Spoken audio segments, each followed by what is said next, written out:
오늘도 수학상담소 천쌤에게 물어보셈 라이브 방송 시간입니다. 일단 저희 그 새 책이 이렇게 나왔어요.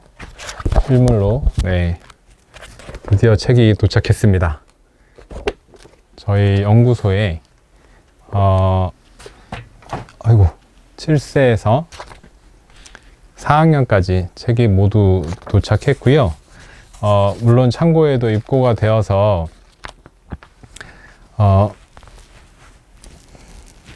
죄송합니다. 이게 제가 수평을 너무 못 맞춰가지고, 네, 책이 이제 나와서 창고에도 입고가 되어서 이제 배송이 시작되고, 그리고 예약 판매로 신청하신 분들은 이번 주에 사은품과 함께 책이 이제 발송이 됩니다. 발송이 되고, 제가 이제 오늘부로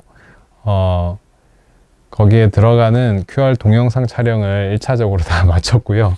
다 마쳐서 2주간 한 480 몇 개의 동영상을 열심히 촬영을 했고요.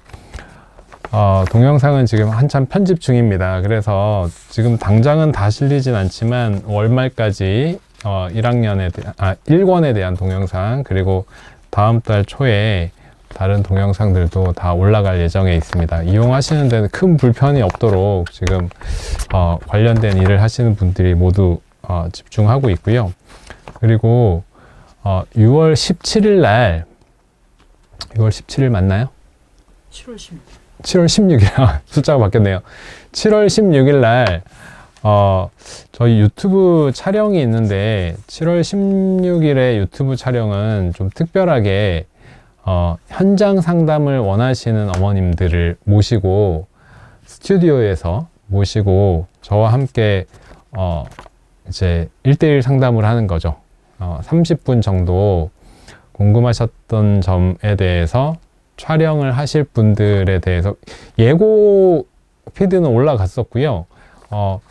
같이 궁금한 점에 대해서 상담하고 동영상 촬영을 할 건데, 얼굴이 나오시길 원치 않으신 분들은 뭐 뒷모습만 나오거나 질문하시는 모습 정도만, 얼굴은 나오지 않도록 하고, 얼굴이 나오시는 게 괜찮으신 분들은 또 그것대로 같이 상담을 하는 자리를 마련을 하고자 합니다. 그래서 유튜브에는 되게 구체적인 상담을 하는 모습을 촬영해서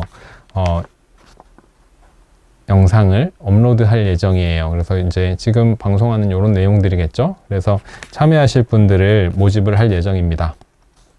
그리고 내일은 이제 신청하신 분들이 이미 있으시고, 내일은 따풀이라는, 따라하면 풀리는 초등수학이라는 책이 출간되는 걸 기념하여 그 책에 대한 사용, 이런 부분에 대한 궁금한 분들을 모시고 내일 행사가 있습니다. 그래서 특히 객원연구원으로 이 책 피드백을 주시고 검토를 같이 해주신 어머님들 우선적으로 좀 이렇게 만나서 상담할 수 있는 시간들 가지려고 하고요. 그런 시간을 갖겠습니다. 일단 오늘 방송은 지금 질문을 쓰시는 분들도 있으신데, 사전 질문을 보내주신 분들 위주로 진행을 하고 나서 질문을 받도록 하겠습니다. 네, 시작하겠습니다. 안녕하세요. 선생님 팬이에요. 감사합니다. 6, 7세 연년생을 키우고 있습니다. 7세 아이는 6세 때 Y즈만 다녔네요. Y퀴즈 탑반. 현재는 필즈 수학 높은 반 다니면서 잘하나 봐요, 수학을. 숙제로 연산 하루 한 장 정도, 사고력은 탑사고력 수학 A단계와 최상위 프리 A 마치고 프리 B 들어갔어요. 최상위 프리 A 마치고 프리 B 들어갔어요. 여기에 교과쌤 2학년 병행하고 있습니다. 7살 아이인데 탑사고력 수학 A단계를 마쳤으면 아주 잘하는 아이죠. 네, 아주 잘하는 아이죠. 다른 어머님들은 보시면서 탑사고력 수학 A단계로 이제 아이와 고생도 좀 많이 하고 힘들어한 경우도 많이 있을 텐데, 7살 아이인데 벌써 탑사고력 수학 A단계를 마치고 라고 하니 참 수학을 참 잘하는 아이 같아요. 그리고 동생인 6세 아이는 현재 탑사고력 수학 K단계로 사고력하면서 핀란드 수학 1-2로, 그리고 연산 하루 한 장 하고 있고, 이걸로 연산하고 있고, 학원은 안 보내고 올해 말쯤부터 보낼까 생각 중입니다. 아이들 성향이 어려운 문제 좋아하고 해서 양을 적게 하되 어려운 문제 위주로 하루 8문제 정도는 하는 것 같아요. 방향에 대해 질문 드립니다. 단원 내용에 맞게 잘라서 일정 시간 이상 반복되게 풀리는 것보다 저희 아이들은 하고 싶은 만큼 하고 다음날 복습 겸 단원 뒷부분과 새로운 단원을 풀리는 식으로 하고 있는데 이렇게 유지해도 괜찮을까요? 더 개선 방법이 있으면 조언 부탁드립니다.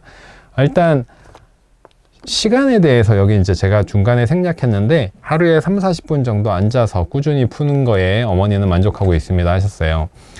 일단은 저는 이 정도까지 오늘 해볼까? 이렇게 하고 하되 아이의 컨디션에 따라서 더 할 수도 있고 덜 할 수도 있다고 생각해요. 다만 내용적으로 학습적인 측면에서 보면 사고력 수학은 단원 내용별 구성이 되어 있기 때문에 한 단원 또는 반 단원 정도 내용을 진행할 수 있는 시간을 확보해서 내용을 진행한다는 게 이제 같은 내용을 깊이 있게 공부하는 거니까 하나로 이어지는 내용은 그 시간에 하는 게 더 좋겠다 이렇게 말씀을 드리는 거죠.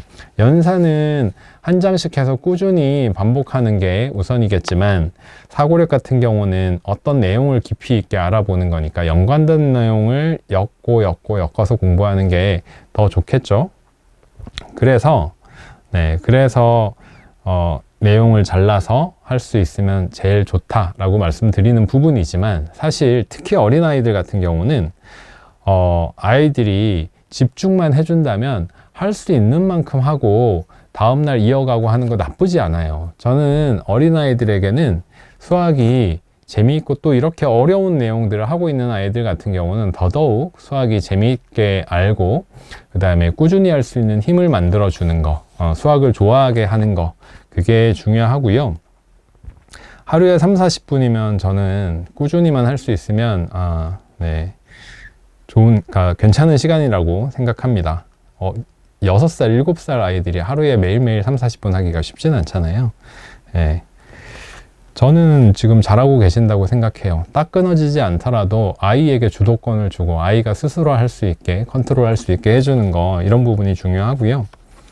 그래서 지금 하고 계시는 거에 대해서 잘하고 있다라고 말씀드리고 응원드리고 싶지 여기에서 이걸 더 시키세요 이런 얘기 별로 하고 싶진 않네요. 잘하고 있어요. 연산도 하고 있고 사고력도 충분하게 하고 있고 보니까 선행들도 되고 있고 학원도 거의 탑반 다니고 있고 하니까 제가 지금 현재로서는 조언해 드릴 게 별로 없는 것 같습니다. 응원의 메시지로 마무리하겠습니다. 안녕하세요. 지방 소도시에서 6세 남아 키우는 엄마입니다. 좋은 책과 인스타로 도움 많이 받고 있습니다. 연산하고 있고 사고력 하고 있고 때로는 도형도 하고 있어요. 아이가 성실하고 성취감이 느껴지는지 재밌는 책이라고 부르며 즐겁게 하고 있어요. 1시간 반 정도에 연산 한 주 분량을 끝내고요. 와, 6살 남자인데 1시간 반 동안 앉아서 연산 한 주 분량을 그렇게 끝내고 탑사고력 수학 기준으로는 5장 정도 공부를 한대요. 한두 개 실수를 하고요. 엄청난 아이입니다. 집중이 안 되는 날이거나 어려워하면 시간이 더 늘어나거나 양을 줄이거나 하는데 7월이면 초일 과정을 나가게 돼요 해주셨어요. 6살이니까 충분히 빠르게 하고 있는 거죠. 역시 사고력은 현재 탑 K 이후에 퀴즈 팩토, 탑P, 필즈 킨더 나가려고 계획하고 있습니다. 시간이면 양적으로 잘하고 있는 건지 연산 진도를 계속 선행으로 나가도 괜찮은지 궁금하여 질문 드립니다. 6세 다음 달이면 초1 과정을 나가니까 빠르긴 빠르죠. 빠르긴 빠른데 지금 퀴즈 팩토, 탑피, 필즈 킨더 이렇게 이제 이어간다고 하면 한 자리 연산은 확실하게 잡아놓을 필요가 있거든요. 근데 원리쌤이 초등 1학년은 한 자리 연산 위주죠. 그래서 지금 진도가 공부하고 있는 것에 비해서는 빠르다고 느껴지지 않고요. 이렇게 해나가시면 됩니다. 다만 초등학교 2학년 단계로 넘어가는 게 이제 7세 초? 중반? 이렇게일 것 같은데 요 시기에 곱셈 2학년으로 넘어가면 이제 7세 중반에 곱셈을 시작하는 거예요. 그래서 곱셈을 하는 것 자체는 나쁘진 않은데 조금 빠르죠.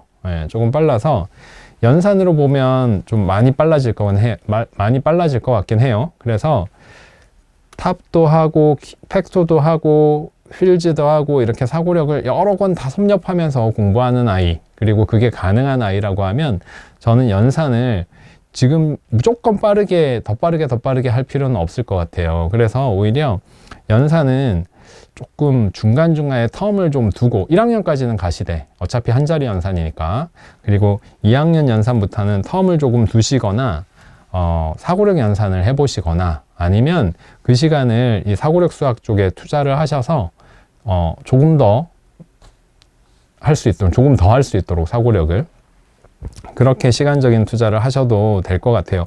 물론 연산 자체를 쭉 달려나가는 아이들도 있습니다. 그리고 그거에 대한 부작용은 사실 많지 않아요. 별로 없어요. 근데 이제 효율이라는 측면에서 나눗셈을 지금 외워놓으면 2학년 정도 공부되는 과정을 언제쯤 나갈 건가, 이런 부분에서 탑 P까지 한다고 해도 사실 1학년 수준이고, 탑 A까지 나간다고 해도 2학년에 곱셈이 나오진 않거든요. 1학년 수준이에요. 그래서 지금 연산은 1학년 단계까지 하면 충분히 빠른 거니까 시간을 조금 두셔도 괜찮겠다. 근데 아이가 지금 가지고 있는 연산하는 습관, 이런 부분들을 가지고 연산을 재밌어 한다고 하면 이어나가도 문제는 없습니다. 이거는 결정하시면 될 것 같아요. 결정의 문제예요. 어떻게 해도 관계는 없지만 저는 사실 좀 효율적인 공부를 추구하는 쪽이라서 진도를 더 빨리 나가는 것보다는 좀 다른 생각을 요구하는 사고력 연산이나 아니면 뭐 교과샘이라든가, 교과샘은 사고력 연산까지는 아니지만 조금 다른 각도를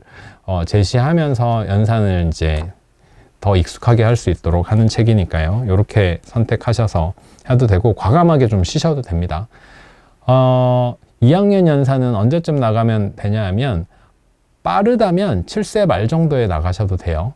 다만 이건 제가 정해드리는 시간이 아니라 아이가 공부하는 과정에서 초등학교 2학년 내용을 언제 접할 거냐 계산하시고 한 5, 6개월 전에 시작한다, 이렇게 계산을 하시면 되는 거죠. 그게 이제 로드맵이죠, 일종의. 넘어가겠습니다. 현재 아이 7살입니다. 소마셈, 팩토, 키즈, 플라토 하고 있고요. 소마셈과 플라토는 오답 없이 쭉쭉 풀고 있고요. 초1은 최상위까지 진행하다가 멈추었는데 아이가 스스로 가지고 와서 조금씩 풀고 있어요.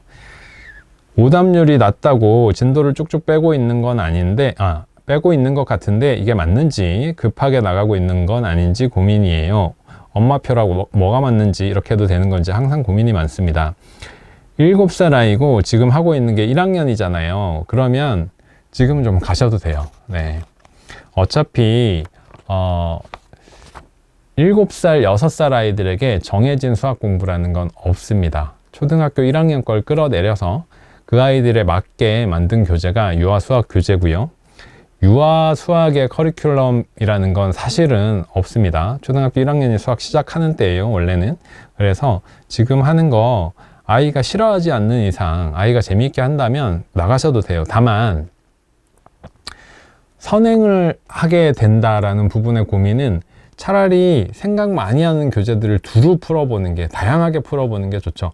탑사고력 수학이라고 하면 저 나름대로는 흐름이 있는 교재로 만든 책이라면 거의 문제만 있는 사고력 교재도 있어요. 그래서 이것들을 다양하게 다루게 하는 게 좋습니다. 그리고 추가 질문이, 아이가 4자릿수 더하기 문제도 내달라고 해서 5575 적어드릴까요?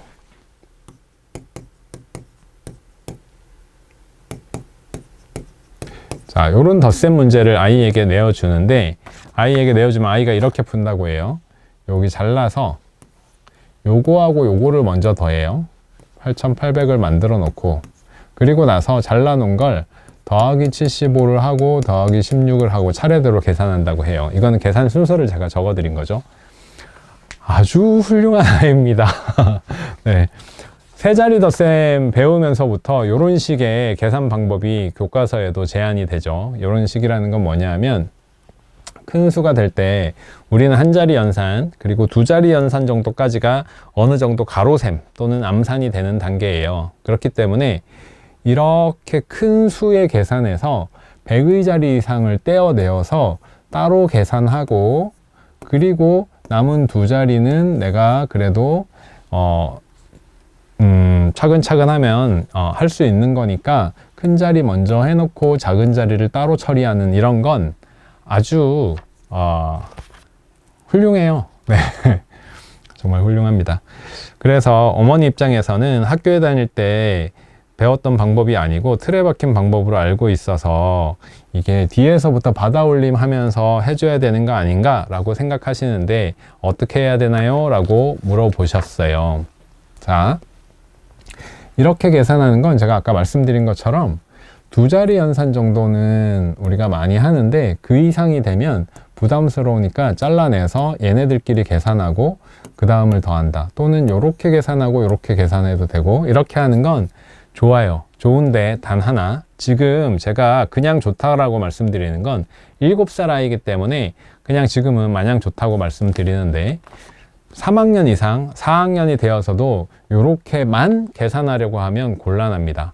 이 문제를 딱 보고 이거 55, 33이 간단하네 라고 수를 관찰할 줄 아는 아이라면 최고예요. 관찰을 했더니 여기는 받아올림이 필요 없는 수들이야. 먼저 더해놔야 되겠다 하고 75와 16을 따로 더한 다음 더하거나 하나 더해 놓은 다음에 더하거나 이런 방식으로 수를 계산하는 아이들은 수를 잘 관찰하는 아이들이에요. 그런데 요 사이에 만약 여기도 받아올림이 생기고 여기도 받아올림이 생기고 하는 복잡한 수였다면 차라리 세로셈으로 밑에부터 받아올림 해나가는 게 더 합리적이겠죠. 이런 판단을 할 수 있어야 되고 이런 판단을 할 수 있으려면 밑에서부터 받아올림 하면서 계산하는 방식에 대해서도 연습이 잘 되어 있어야 돼요. 근데 지금 이 7살 친구는 그 연습이 잘 되어 있는 상태는 아니잖아요. 그죠? 3학년, 4학년이 되어서도 그 연습에 거부하고 자기 나름대로 수를 쪼개고 더하고 하면서 연산을 하고 싶어 하는 아이들이 있어요. 저희 큰아이가 그랬고 방송할 때 사례로 많이 말씀드립니다. 이런 아이들 같은 경우는 이 방법이 좋다고만 생각해서 세로셈으로 하는 방법은 뭐랄까요, 너무 기계적이라서 좋은 방법이 아니라고 생각하나 봐요. 그래서 거부하거나 자기 방법을 고집하는 경우가 있는데 3, 4학년이 되어서면 세로셈을 연습시켜 주는 게 맞아요. 연습은 언제이냐고요? 언제라는 건 예를 들어 두 자리 더하기 두 자리를 할 때도 가로셈 위주로 하는 거에 충분하고 저는 두 자리까지는 가로셈 위주로 배워야 된다고 생각해요. 하지만 세로셈은 왜 배우냐면 더 큰 수도 공부하게 될 거고 자리에 대한 개념을 분명히 할 수 있는 알고리즘이죠. 그래서 세로셈을 배워야 되는 거예요. 그래서 두 자리 정도에서 할 때 방법으로는 세로셈을 배우고 세 자리 이상에서도 세로셈 방법을 기본 방법으로 익숙하게 해야 됩니다. 그게 기본 방법이 돼야 되는 거예요. 근데 거기에 더 뛰어난 친구들은 뭐가 돼야 되냐면 수를 항상 가르고 해서 더하는 게 아니라 때에 따라서 그런 선택을 할 수 있는 친구들, 아까 말씀드린 것처럼 수를 이렇게 쭉 봤어요. 짧은 시간 내에 관찰하는 습관을 가져야 돼요. 나는 어떤 방법으로 하지? 55, 33이야. 여기 받아올림 없네? 여기 잘라. 아니면 여기까지도 받아올림이 없다는 걸 볼 수 있어요. 지금 7, 1이니까. 그러면 8880 해놓고 5 더하기 6은 11 이렇게 계산해 버리는 거죠. 이런 걸 눈으로 보고 여기에서부터 생각해 보세요. 만약에 5575와 3316이라는 수라고 했을 때 처음부터 이렇게 해서 더하니까 1 올라가고 1이 남고 9가 되고 여기는 8이 되고 여기는 8이 되고 이렇게 처음부터 항상 기계적으로 계산하는 친구와 관찰을 했더니 여기는 받아올림이 없어요. 그럼 나 여기서 잘라서 계산할래요. 해서 8880이라고 암산 또는 가로셈으로 그대로 해놓고 여기다 더하기 요거 계산해 놓은 11 이렇게 계산하는 친구와 어떤 게 더 간략하고 실수가 적을까요? 저는 이게 더 실수가 적을 거라고 생각해요. 수를 구조적으로 바라볼 줄 알고 하지만 세로셈 연산이 기본이라는 걸 아는 거죠. 이런 방식을 얘기하는 거죠. 그래서 7살 아이가 이렇게 하고 있는 현재로 봐서는 저는 뭐 당장 세로셈을 가르칠 필요 없어요. 네 자리 연산 할 일이 없잖아요. 그래서 지금 이렇게 수를 다양하게 생각하고 하는 걸 칭찬을 해주시고 3학년 내용을 다룰 때부터 큰 수 계산을 따로 연습을 할 수 있게 해주시면 되겠습니다.